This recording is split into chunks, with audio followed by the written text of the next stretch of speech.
ناظرین گرامی السلام علیکم ورحمۃ اللہ وبرکاتہ۔ آپ کا استقبال ہے ہمارے چینل دماغی ورزش میں۔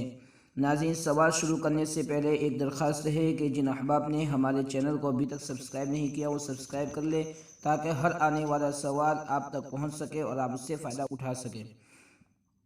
سوال نمبر 1، قرآن کریم کی وہ کون سی صورت ہے جس کا پہلا رکوع مکہ میں اور دوسرا رکوع ایک عرصے بعد مدینہ منورہ میں نازل ہوا؟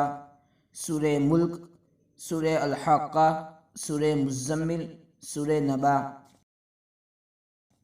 جواب: سورہ مزمل۔ سوال نمبر 2، قرآن کریم کی وہ صورتیں جو قرآن میں بھی ہیں اور پہلی کتابوں میں بھی تھی وہ کون کون سی صورتیں ہیں؟ جواب: سورہ آل عمران، اس کا نام تورات میں طیبہ تھا۔ سورہ کہف، جس کا نام تورات میں العاملہ تھا۔